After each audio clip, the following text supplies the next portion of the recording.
Selamat sore Tribuners, Anda sedang menyaksikan live update tribunnews.com bersama saya Firdananda. Kami akan menyajikan informasi terkini dari berbagai daerah yang akan dilaporkan secara langsung oleh reporter kami di lapangan. Dan inilah live update selengkapnya. Kita ke berita pertama, saudara wanita berinisial HT 32 tahun masih menjalani pemeriksaan di Mapolsek Panakukang, Jalan Pengayoman, Makassar. HT ditangkap setelah menikam seorang wanita di depan salah satu klinik kecantikan di Jalan Boulevard pada Kamis 29 Juli lalu. HT menikam wanita berinisial RK, 27 tahun, lantaran korban adalah orang ketiga dalam hubungan rumah tangganya dengan sang suami. Kapolsek Panakukang AKP Andi Ali Surya mengatakan HT mengakui telah melakukan penganiayaan terhadap korban RK. Meski pelaku HT telah mengakui perbuatannya, polisi belum menetapkan status tersangka terhadap HT. Nah, untuk mengetahui informasi untuk lebih detailnya sudah bergabung bersama saya, wartawan Tribun Timur, ada Muslimin Emba yang akan berikan laporannya. Halo, selamat sore Muslimin. Ya, sore Firda dan Tribuners dimanapun Anda berada. Muslimin bisa dijelaskan bagaimana kronologi lengkap penusukan terhadap RK yang dilakukan oleh HT ini? Ya, baik Firda dan Tribuners, dapat kami jelaskan bahwa aksi penganiayaan atau penikaman terhadap RK, perempuan 27 tahun di Kota Makassar di depan sebuah klinik kecantikan di Jalan Boulevard itu berlangsung di siang bolong, di mana saat itu RK yang baru saja keluar dari klinik kecantikan hendak menuju mobil yang ditumpangi, itu mobil SUV warna merah seperti tergambar dalam CCTV, itu dihampiri oleh HT yang merupakan istri sah dari salah satu pengusaha jual beli mobil bekas di Kabupaten Goa. Jadi dapat dijelaskan saat itu keduanya terlibat cekcok atau adu mulut di samping mobil. Tanpa disadari si HT ini rupanya membawa pisau dapur saat cekcok atau adu mulut terjadi. Berselang beberapa saat aksi penikaman itu pun terjadi, entah hasil cekcok atau adu mulut itu yang memicu atau seperti apa. Yang jelasnya saat itu adu mulut tersebut tidak berlangsung begitu lama, tiba-tiba si HT yang membawa pisau ini mengeluarkan pisau tersebut yang diselipkan di pinggang, langsung diarahkan ke HT. Nah, kejadian itu pun dilihat oleh pengunjung ataupun juru parkir yang ada di sekitar lokasi dan dilerai. Lebih kurang ada sekitar 3-6 luka tusukan yang dialami oleh RK akibat serangan yang dilakukan oleh HT. Firda. Oke, berarti HT ini bisa dikatakan dia sudah merencanakan aksi penusukan terhadap RK seperti itu? Untuk modus ataupun upaya perencanaan itu saya konfirmasi ke aparat kepolisian. Aparat kepolisian juga belum bisa memastikan lebih jauh apakah pisau tersebut dibawa HT dari rumahnya atau spontan dibeli di jalan atau seperti apa, karena dengan alasan masih penyelidikan. Firda. Oke, Muslimin bisa dijelaskan kondisi dari RK setelah ditusuk oleh HT sendiri seperti apa kondisinya? Ya, saat kejadian RK yang mengalami luka tusukan di pinggang belakang, itu sebelah kiri, kalau ya sebelah kiri, itu pun dibopong oleh beberapa juru parkir. Beruntung ada beberapa juru parkir di lokasi yang melihat kejadian sehingga sigap mengamankan HT yang masih saja berusaha menikam RK berulang kali. Jadi saat itu RK yang sudah berlumuran darah di bagian bajunya hingga roknya itu langsung dibopong dan dibawa ke Rumah Sakit Islam Faisal Makassar. Dan saat ini RK masih menjalani perawatan. Begitu, Firda. Untuk HT sendiri atau pelaku ini, bagaimana proses hukumnya dia? Ya, untuk pelaku HT saat ini masih menjalani pemeriksaan di Mapolsek Panakukang. Yang bersangkutan disangkakan ataupun diterapkan pasal 353 dan 352 terkait penganiayaan berat, itu ancamannya oleh Kapolsek Panakukang mengatakan sekitar 5 sampai 7 tahun penjara. Firda. Oke, Tribuners, tadi jurnalis kami juga sempat melakukan wawancara dengan Kapolsek Panakukang AKP Andi Ali Surya, dan berikut liputannya untuk Anda. Pertama, Bang, dari penyelidikan. Jadi hasil penyelidikan yang dilakukan oleh Polsek Panakukang terhadap pelaku mengakui bahwa yang bersangkutan telah melakukan tindak pidana penganiayaan terhadap korban dengan cara menusukkan pisau ke korbannya. Kalau sepemeriksaannya, Bang, kenapa sampai katanya dia tiba-tiba menusuk itu? Hasil pemeriksaan, pengaku mengakui bahwa dia menduga bahwa korban adalah orang ketiga di rumah tangganya. Untuk status pelaku saat ini aku sudah ditetapkan sebagai tersangka atau belum? Untuk penyelidikan masih kita lakukan. Untuk pasal yang disangkakan? Pasal yang disangkakan adalah pasal 353 ayat 2, subsidiar pasal 351 ayat 2. Dengan ancaman hukuman? Dengan ancaman hukuman 7 tahun dan 5 tahun penjara. Ini masuk kategori perencanaan pembunuhan. Nanti Guna mengantisipasi kelangkaan stok tabung oksigen di Manokwari, Papua Barat selama masa pandemi COVID-19, pihak Rumah Sakit Pratama Warmare Manokwari mulai melakukan upaya antisipasi dengan menyediakan mesin pengisian tabung oksigen. Direktur Rumah Sakit Pratama Warmare Manokwari, Dr. Alwan Rimosan, mengatakan sudah sejak tahun 2020 pihaknya mulai mengantisipasi hal tersebut. Sehingga pihaknya mulai mengambil langkah untuk mengadakan sendiri mesin pengisi tabung oksigen di RS Pratama Warmare. Ia mengaku daya mesin isi ulang tabung oksigen yang dimiliki RS Pratama Warmare sebesar 10 Newton. Nah, untuk mengetahui informasi lebih detailnya sudah bergabung bersama saya wartawan Tribun Papua ada Safwan Asari yang akan memberikan laporannya. Halo, selamat sore Safwan. Halo, selamat sore menjelang malam waktu Indonesia Timur, Firda dan juga Tribuners. Oke, Safwan bisa dijelaskan bagaimana proses uji coba mesin isi ulang tabung oksigen di RS Pratama Warmare Manokwari di sana?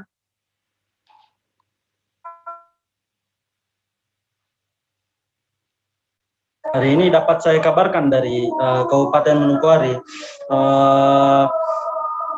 dari sejumlah uji coba yang dilakukan oleh pihak Rumah Sakit Pratama Warmare, mulai sejak kemarin hingga tadi siang, alhamdulillah berjalan dengan lancar.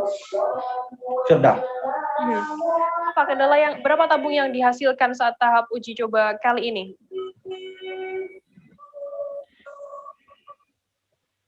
Ya, pada saat uji coba kali pertama yang dilakukan oleh pihak rumah sakit, mereka mengantisipasi mereka mengisi yang di dalam RSUD sebanyak sekitar 6 tabung, 6 tabung oksigen yang disiapkan untuk RS pertama sendiri.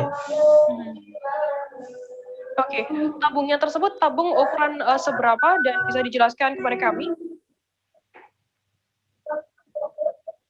Ya, tabung yang diisi tadi sekitar yang dijelaskan oleh pihak rumah sakit, tabung yang disiapkan sekitar yang berisi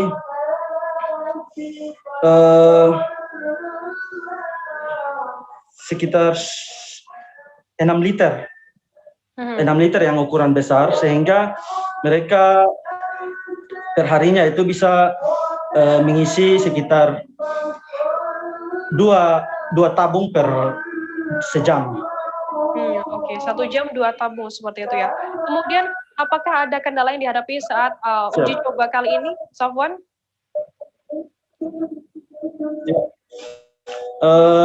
Dari sejak kemarin hingga hari ini memang ada sejumlah kendala seperti listrik. Pada saat uji coba di hari pertama dan hari kedua pihak rumah sakit memang kewalahan karena tenaga listrik yang seharusnya disediakan di sana untuk menangani pasien dan juga menangani pengisian tabung malah tidak kuat, sehingga pihak rumah sakit harus meminta bantuan dari pihak PLN untuk membantu membackup pengisian tabung oksigen. Oke, baik Tribuners, tadi jurnalis kami juga sempat melakukan wawancara dengan Direktur Rumah Sakit Pratama Warmare Manokwari, Dr. Alwan Rimosan, dan berikut liputannya untuk Anda. Ya, untuk kita punya mesin penghasil oksigen ini, kita waktu 2020 yang sekitar bulan Juli itu sudah mulai naik masalah kasus COVID ini. Saya berpikir bahwa pada saat itu Manokwari yang memproduksi oksigen itu hanya di Irman Jaya atas itu, sedangkan rumah sakit sendiri dia hanya mesin yang produksinya hanya kecil, kurang lebih 10-15 tabung. Sehingga pada saat itu saya berpikir apabila terjadi peningkatan kasus yang betul-betul yang kebutuhan oksigennya sangat tinggi, maka kita sudah tidak mau kita sudah harus punya mesin sendiri untuk bisa memproduksi oksigen. Apalagi kita di daerah Warpramasi ini satupun tidak ada produsen daripada oksigen ini. Jadi saya berpikir kita sebagai rumah sakit kita sudah harus mempunyai mesin oksigen, karena di kita punya rumah sakit yang pertama ini semua itu sudah disetting untuk oksigen, ada oksigen sentral. Kenapa kita tidak berpikir untuk mempunyai mesin oksigen? Menurut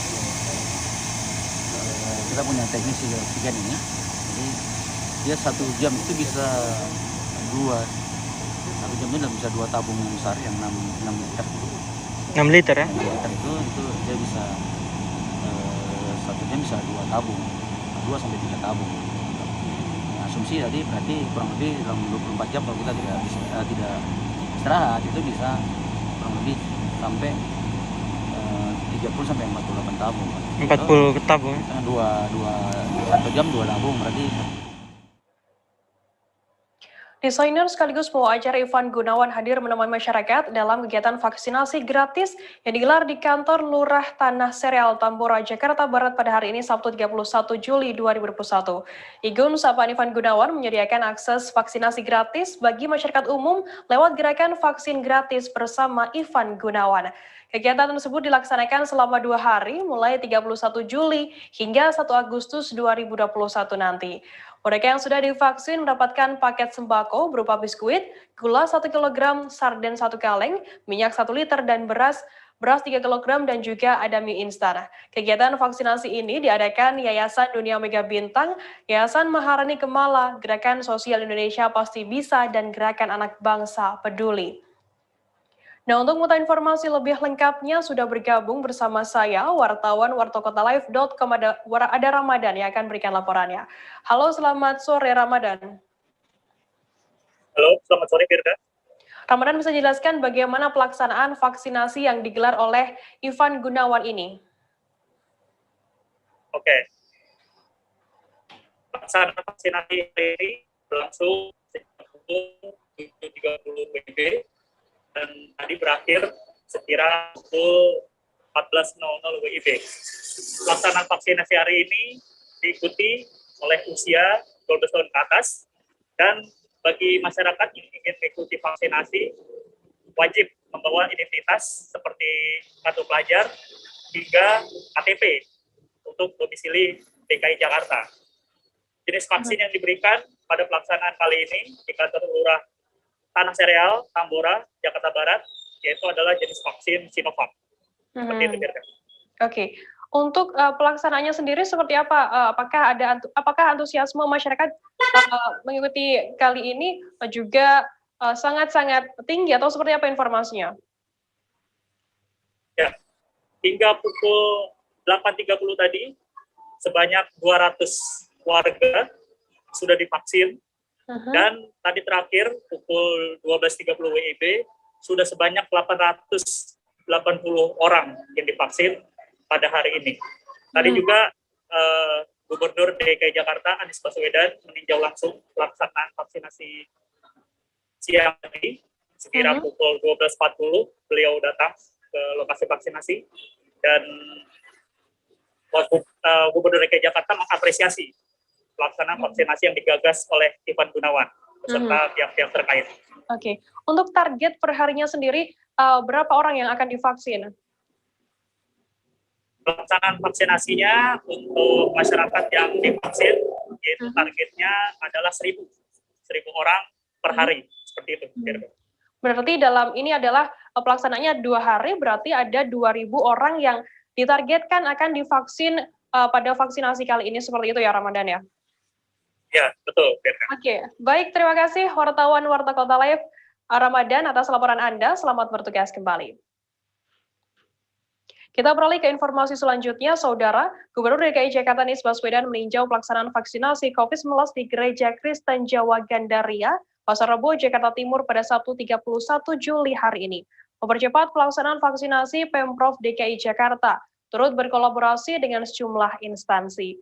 Pagi tadi maksud kami, vaksinasi berlangsung di tempat ibadah, yakni di Gereja Kristen Jawa Gandaria, Kompleks Yonif Mekanis 201 Jaya Yuda, Pasar Rebo, Jakarta Timur. Dalam tinjauannya, Anies menyampaikan ucapan terima kasih kepada pihak gereja atas pelaksanaan vaksinasi tersebut. Nah, untuk mengetahui informasi lebih lengkapnya, sudah bergabung bersama saya, wartawan tribunjakarta.com, ada Nur Indah Farah yang akan berikan laporannya. Halo, selamat sore, Indah. Sore, Firda. Indah, bisa dijelaskan bagaimana pelaksanaan vaksinasi di tempat ibadah di Jakarta sana? Baik, bisa saya sampaikan kepada Tribuners bahwa hari ini Gubernur DKI Jakarta Anies Baswedan meninjau vaksinasi keliling yang berlangsung di tempat ibadah. Salah satunya berlangsung di wilayah Jakarta Timur, yakni di Gereja Kristen Jawa Gandaria Pasar Rebo, Jakarta Timur, di mana vaksinasi ini telah berlangsung sejak pagi dan Anies Baswedan meninjau sekira pukul 09.30 waktu Indonesia bagian Barat. Dalam peninjauannya, Anies melakukan komunikasi terhadap nakes dan juga peserta vaksinasi. Seperti itu, Firda. Hari ini di vaksinasi di sana, di tempat ibadah di Jakarta itu, berlangsung di beberapa tempat, seperti itu. Di mana saja lokasi tepatnya? Baik, bisa saya sampaikan terlebih dahulu bahwa program vaksinasi keliling di tempat ibadah yang dilakukan di DKI Jakarta sebenarnya telah dilaksanakan perdana pada hari kemarin, tepatnya di Masjid Asy-Syahlihin, Koja, Jakarta Utara. Lalu kemudian pada hari ini berlangsung di 2 lokasi di wilayah Jakarta Timur.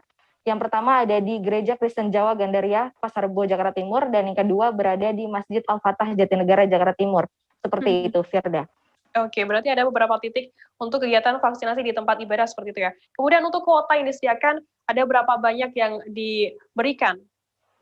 Kemudian untuk kuota yang diberikan di Gereja Kristen Jawa, ini sebanyak 300 kuota, di mana 150 diantaranya untuk jemaat gereja Kristen Jawa dan sisanya untuk masyarakat sekitar gereja yang mereka bisa mendaftarkan langsung vaksinasi ini secara on the spot atau secara langsung. Kemudian untuk di lokasi kedua di Masjid Al-Fatah Jatinegara Jakarta Timur, kuota yang disediakan sebanyak 500 kuota vaksin, di mana dalam tinjauan tadi Gubernur DKI Jakarta Anies Baswedan juga menyampaikan bahwa lokasi masjid ini cukup strategis dan ia berharap banyak masyarakat yang melakukan vaksinasi termasuk masyarakat yang melintas di lokasi tersebut. Seperti itu, Firda.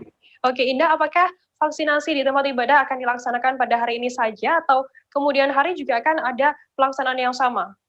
Baik, berdasarkan data terupdate dari Gubernur, memang vaksinasi di 2 tempat ini diselenggarakan hanya hari ini saja, namun tidak menutup kemungkinan bila nanti ke depannya tempat ibadah akan menjadi sentral vaksin seperti yang disampaikan Anies Baswedan dalam tinjauannya, di mana nantinya memang ada 3.930 masjid jami yang ada di DKI Jakarta dan nantinya akan menjadi titik-titik vaksinasi seperti di beberapa tempat ibadah sebelumnya. Seperti itu, Firda. Untuk data terakhir warga Jakarta sendiri yang sudah mendapatkan vaksin COVID-19 ada berapa, Indah?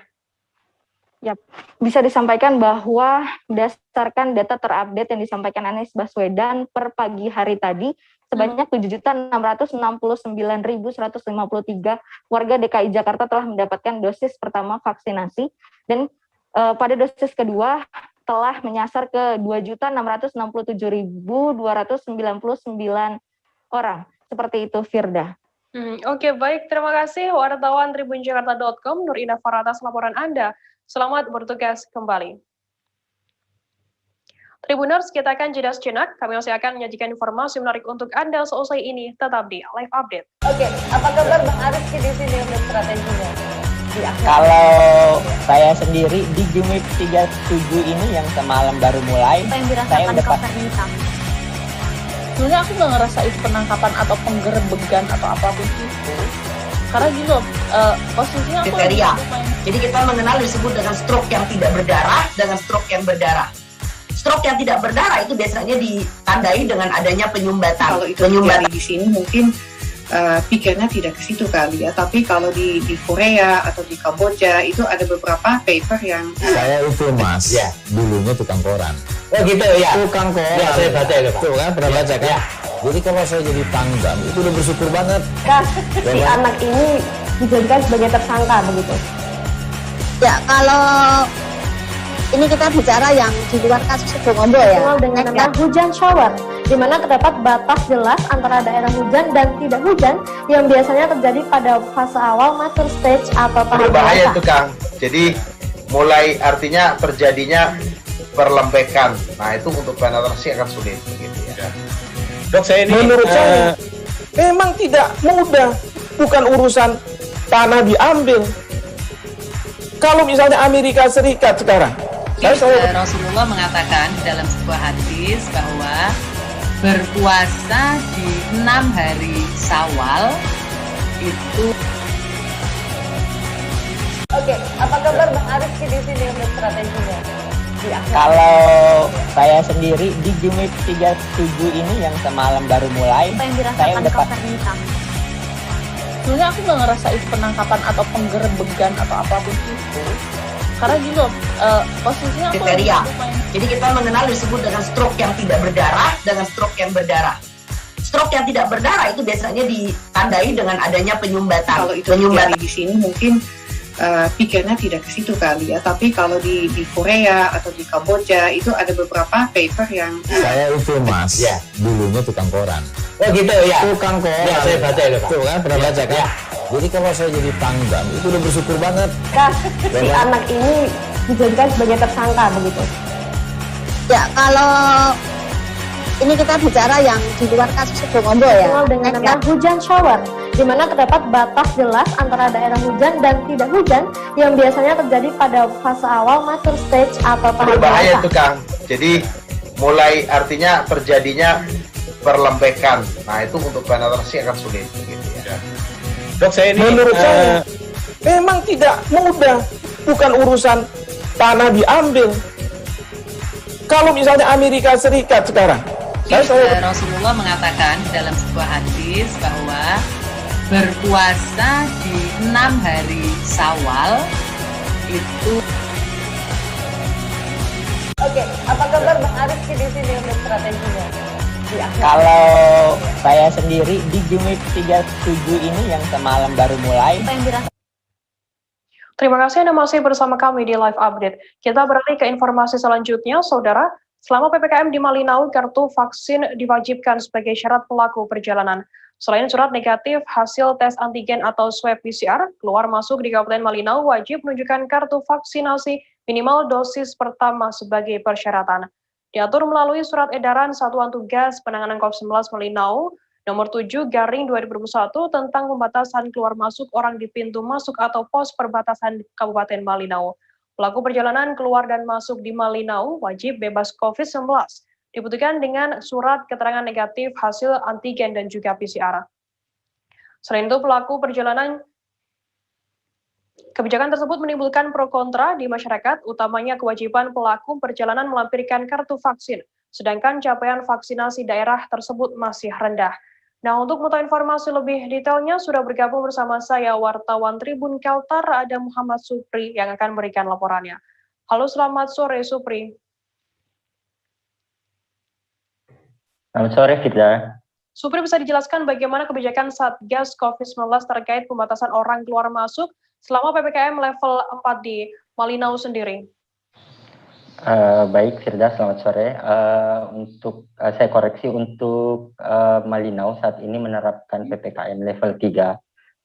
Untuk daerah Kaltara ada 5 kabupaten kota berdasarkan Inmendagri 25 2021 dan Inmendagri 26 2021. Untuk wilayah PPKM level 4 ada wilayah Kabupaten Bulungan, Kabupaten Nunukan, dan Kota Tarakan. Sedangkan Inmendagri 26 2021 menjelaskan bahwa Kabupaten Malinau dan Kabupaten Tanah Tidung digolongkan sebagai wilayah PPKM level 3.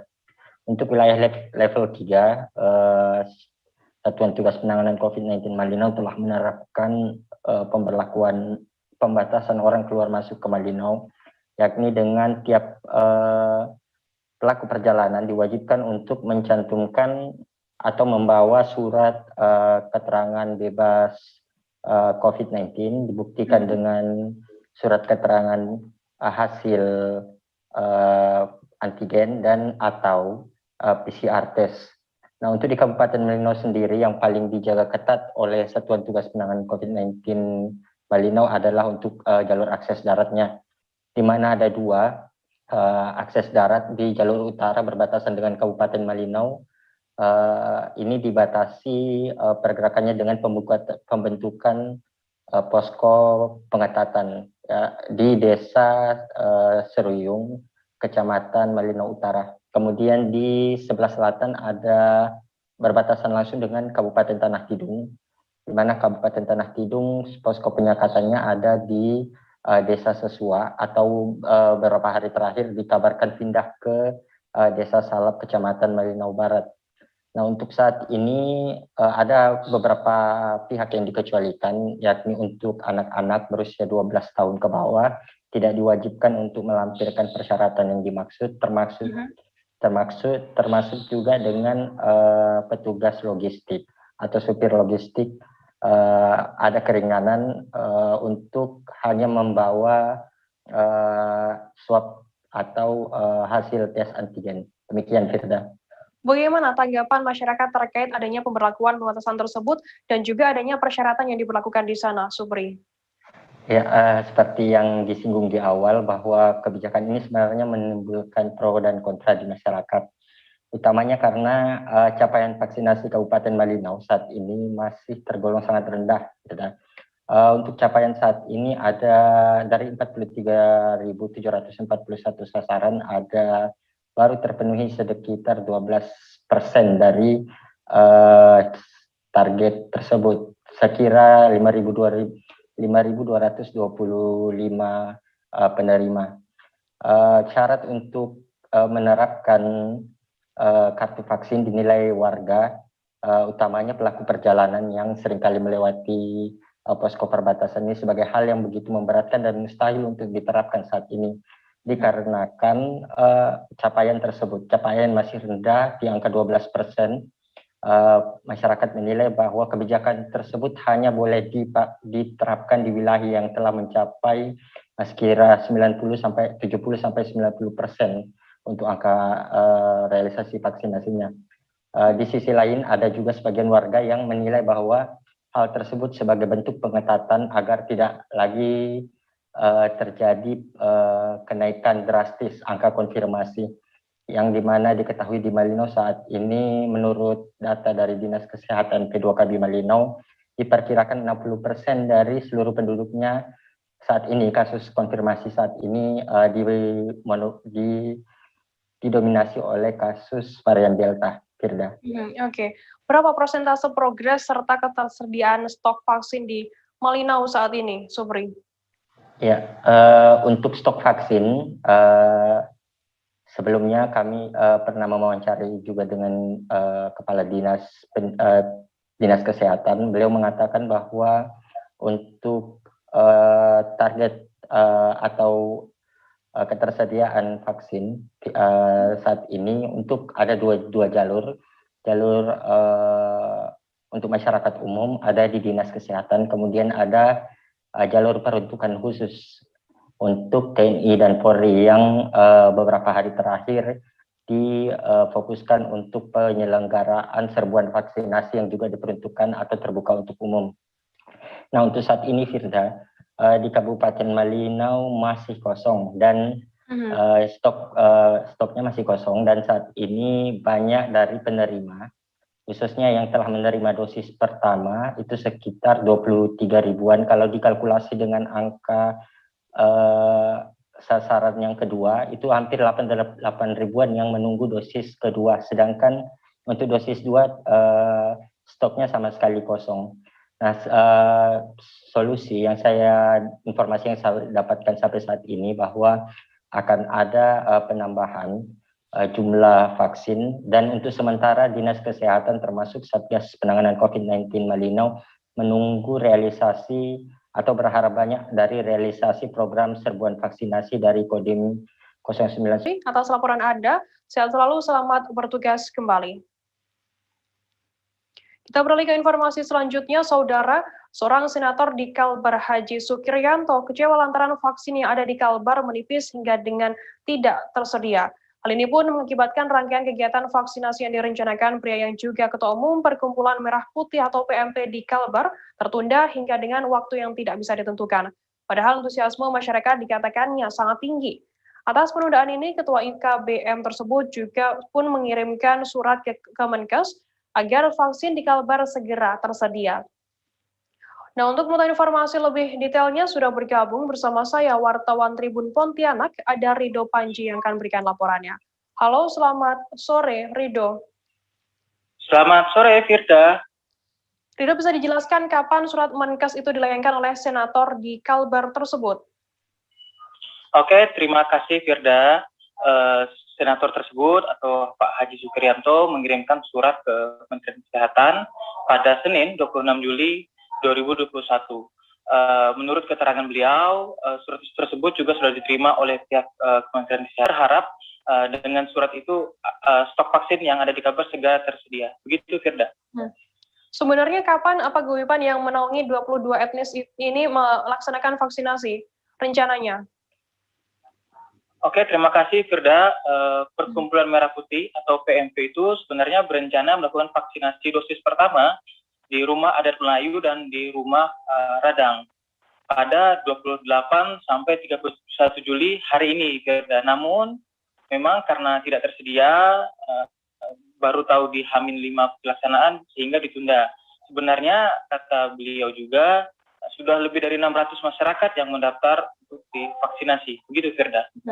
Apakah Senator Haji Sukriyanto ini sudah mendapatkan konfirmasi dari pihak setempat terkait ada tidaknya stok vaksin yang akan digunakan nanti?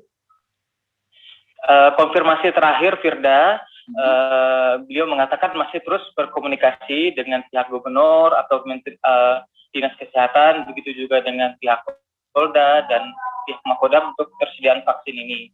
Untuk PMP atau Perkumpulan Merah Putih dikatakannya sudah akan mendapatkan alokasi, cuman memang sampai hari ini masih menunggu kedatangan dari vaksin itu, Firda.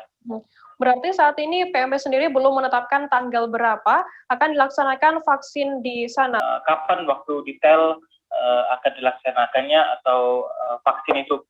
Padahal masyarakat terus bertanya, Firda, kapan pelaksanaan vaksinasi ini? Apakah kemudian ditunda atau memang tidak ada vaksin sama sekali?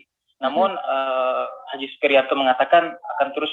Baik, Tribuners, tadi jurnalis kami juga sempat melakukan wawancara dengan Senator Kalbar Haji Sukriyanto dan berikut liputannya untuk Anda. Kita kan ada planning dari Perkumpulan Merah Putih. Nah, Perkumpulan Merah Putih ini adalah perkumpulan dari 22 etnis yang ada di Kalimantan Barat, dan kami juga telah diakui oleh Forkopimda, oleh pemerintah daerah. Nah, ini kita ingin membantu pemerintah daerah maupun pusat untuk memberikan vaksin kepada masyarakat. Nah, kita sudah bekerja sama dengan Kodam, kita sudah koordinasi juga dengan Kapolda, kita koordinasi dengan pemerintah daerah yaitu Pak Gubernur. Nah, tiba-tiba dari 1 bulan yang lalu kita planning itu, ketika H-5 itu dinyatakan bahwa vaksin di Kalimantan Barat ini kosong. Padahal animo masyarakat untuk divaksin sekarang ini sangat gencar gitu. Artinya masyarakat sudah ngantri untuk divaksin, dan saya selaku Ketua Umum PMP yang membawahi paguyuban 22 etnis sekaligus juga Ketua Ikatan Keluarga Besar Madura Kalimantan Barat dan juga sebagai wakil utusan dari daerah DPD RI ini sangat kecewa gitu. Kita kirim surat ke Kementerian Kesehatan, dan hari itu juga staf ahli kita di Senayan langsung mengantarkan surat ke Menteri Kesehatan. Nah, kita mempertanyakan ini apa masalahnya gitu. Apakah memang di negara kita sudah tidak ada vaksin ketika vaksin itu diperlukan oleh masyarakat? Peserta didik di Kota Pekanbaru antusias mengikuti vaksinasi COVID-19 di SMPN 8 Kota Pekanbaru. Kerumunan tak terhindarkan lantaran tidak sabarnya mereka menanti giliran vaksin. Panitia penyelenggara pun berupaya mengurai kerumunan. Vaksinasi massal bagi peserta didik pada Sabtu 31 Juli hari ini berlangsung di 4 lokasi. Keempat lokasi yakni SMPN 8 Pekanbaru, SMPN 34 Pekanbaru, SMPN 35 Pekanbaru, dan SMP Madani. Total ada 1.500 dosis vaksin yang disediakan untuk keempat sekolah tersebut.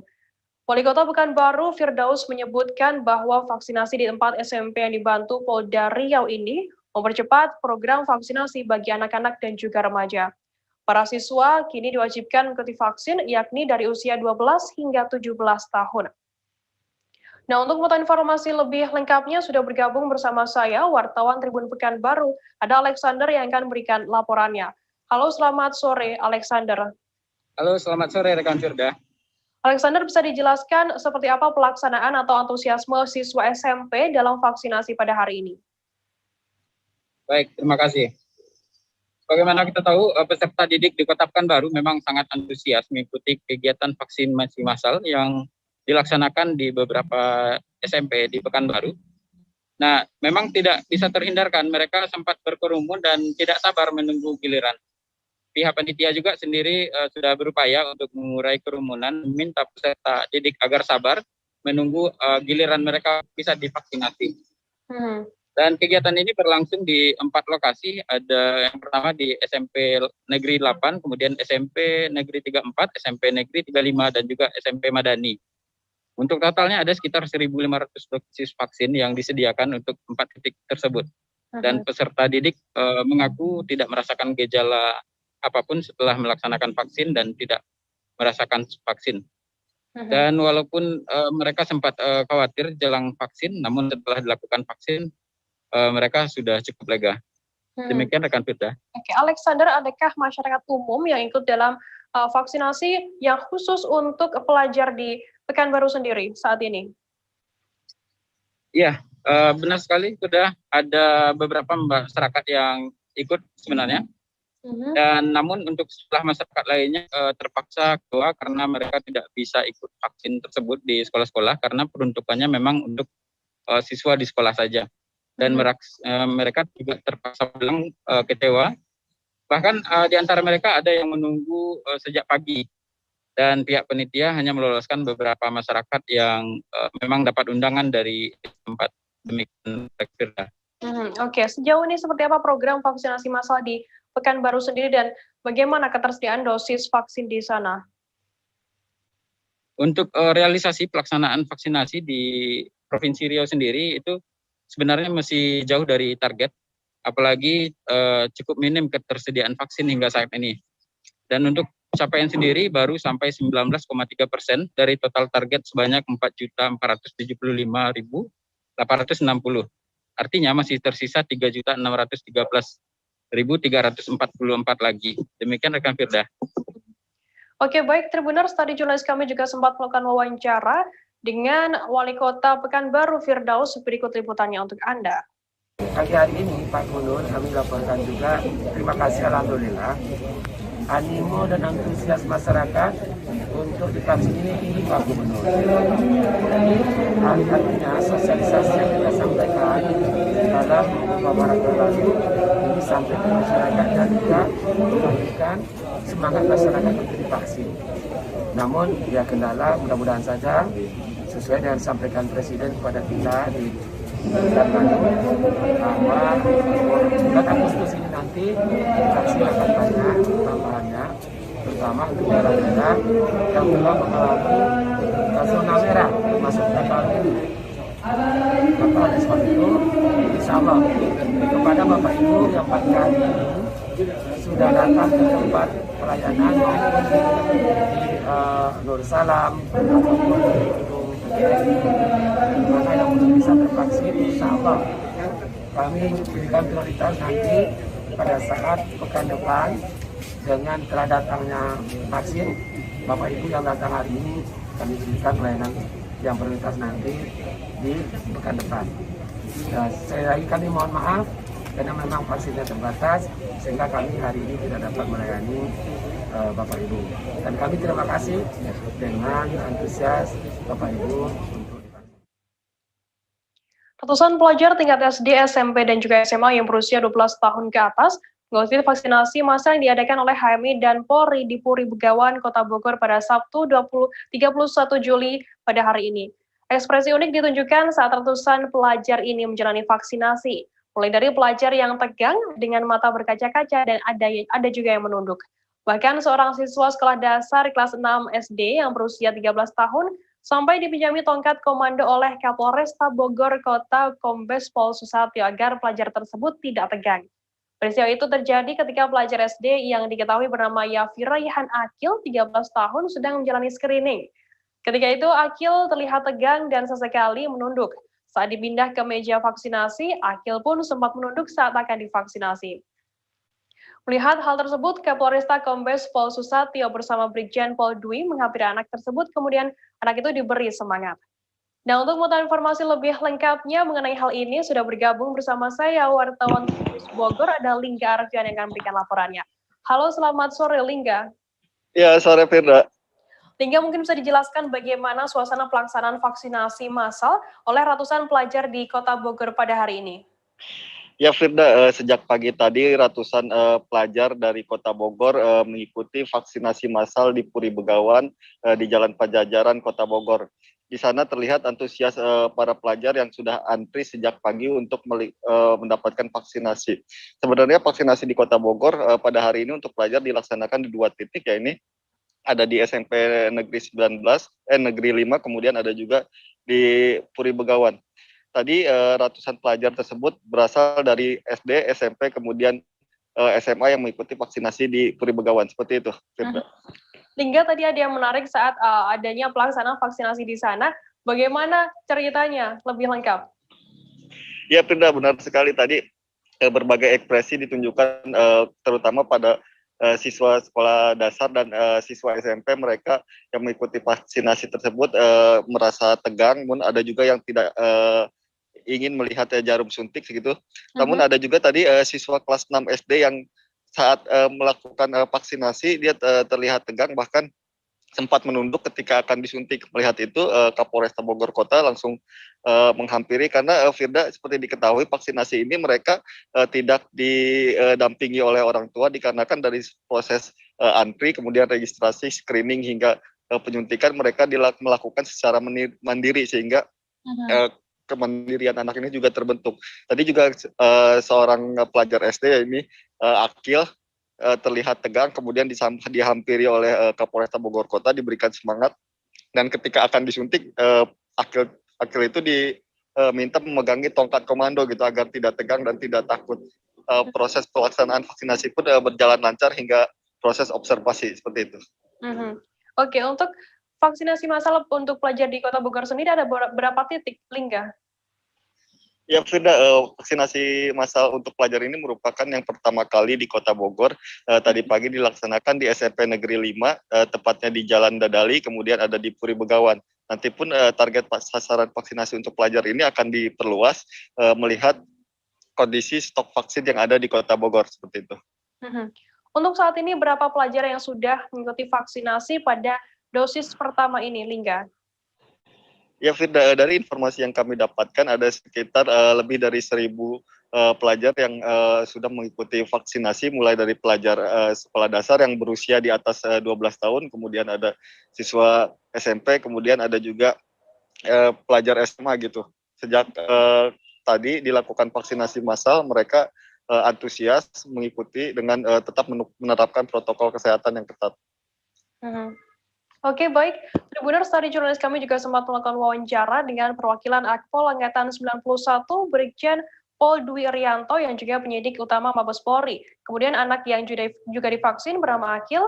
Kemudian ada juga Ketua Panitia dari HMI Fahrul Rozi. Berikut liputannya untuk Anda.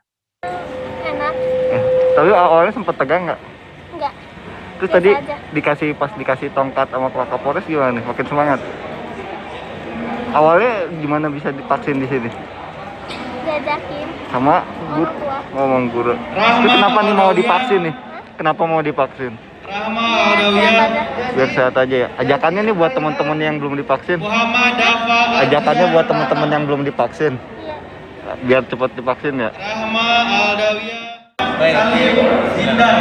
Jadi alhamdulillah kami perhimpunan besar himpunan mahasiswa Islam yang hari ini saya sebagai ketua panitia mewakili ketua umum Raihan Haryatama beserta jajarannya.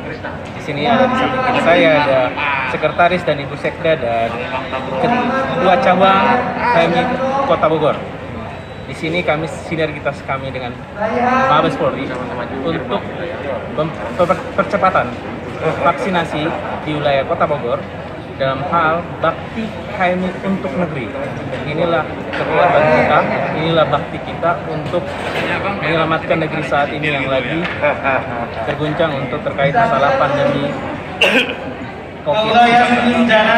Jadi harapan kami supaya semua warga, semua adik-adik ataupun di atas dari 12 tahun bisa tervaksinasi secara cepat dan jangan pernah takut karena vaksinasi aman, insya Allah kita pun tentram dan bisa lolos dari masa pandemi COVID-19. Terima kasih. Ya. Jadi pada saat secara serentak di beberapa Polda maupun Polres mengadakan vaksinasi dan bakti sosial dalam rangka pengabdian kami Akpol Angkatan 91 secara dasar ke 30 tahun. Jadi kita mengadakan vaksin dan baksos agar masyarakat tetap sehat demi Indonesia maju. Jadi ini rasa kepedulian kita terhadap negara dan masyarakat supaya masyarakat ini tetap sehat. Sasaran kalau di beberapa Polres itu ya masyarakat, kalau di Polres Bogor Kota ini kebetulan dari adik-adik kita pelajar. Ya, sudah dibantu dari Kapolresta maupun dari rekan-rekan dari HMI. Sangat luar biasa antusiasnya. Alokasi yang disediakan berapa, Komandan? Alokasi vaksin? Alokasi yang disediakan 1.000. Mungkin bisa lebih. Kabupaten Musirawas menerapkan kebijakan pembatasan kegiatan perkantoran pemerintahan dengan pembagian sistem kerja work from home dan juga work from office atau WFO pada PPKM level 4 kali ini. Berdasarkan tugas dan fungsinya pembatasan kegiatan perkantoran ini, ada yang menerapkan WFH 100%, WFH 75%, dan dengan WFO 25% dan juga WFO 100%. Satu di antaranya instansi yang menerapkan WFH 75% dan WFO 25% adalah Dinas Kependudukan dan Pencatatan Sipil atau Disdukcapil.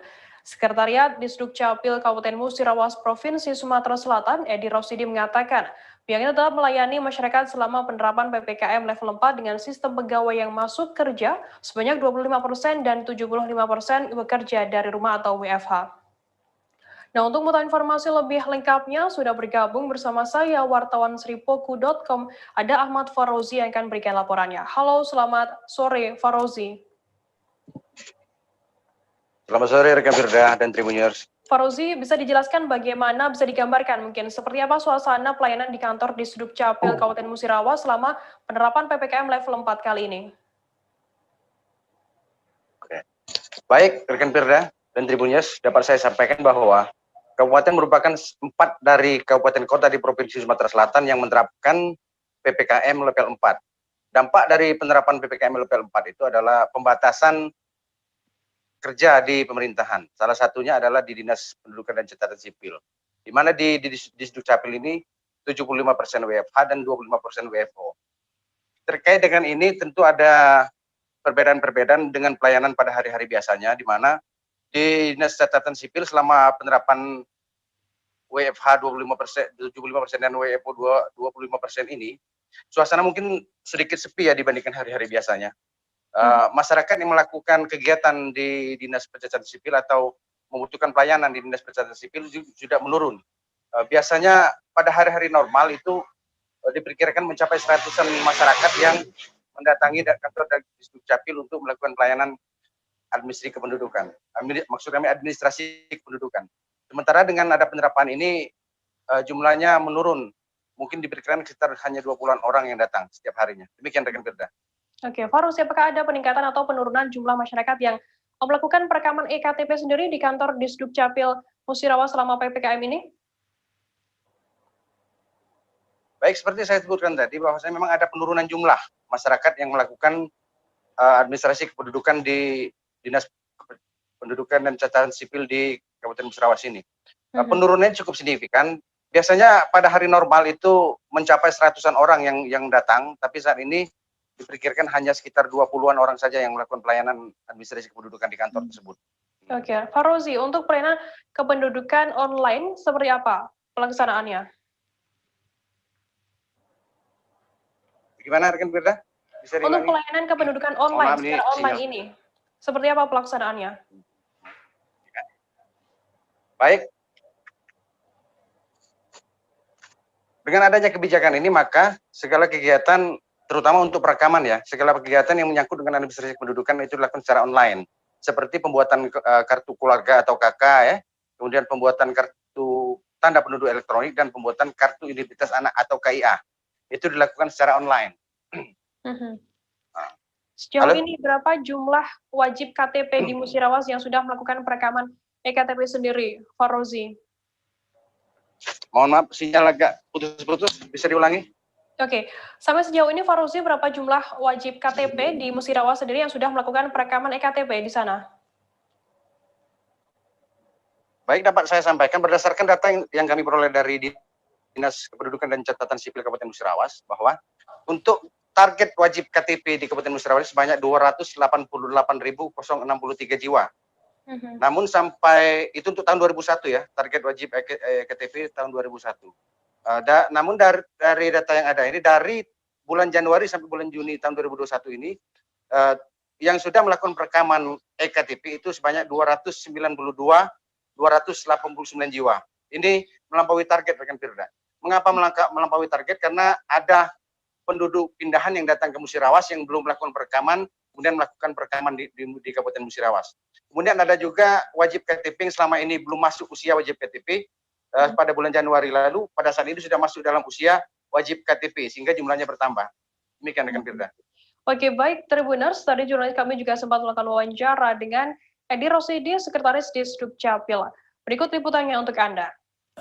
Kami Dinas Dukcapil biasa saja dilaksanakan terus pelayanannya, cuma karena personilnya dibatasi hanya 20% dan untuk petugas operator tetap bergiliran, istilahnya bergantian, jadi tetap dan melaksanakan protokol kesehatan diutamakan, jadi tetap. Dan yang darurat saja, misalnya pembuatan perekaman KTP itu harus datang dengan regulasi segala macam. Kalau yang perpanjang istilahnya ada penambahan keluarga, kakak, kakak itu sudah melalui online dan itu sudah dipasang pengumumannya yang KTP KIA melalui online nomor itu ada di papan pengumuman.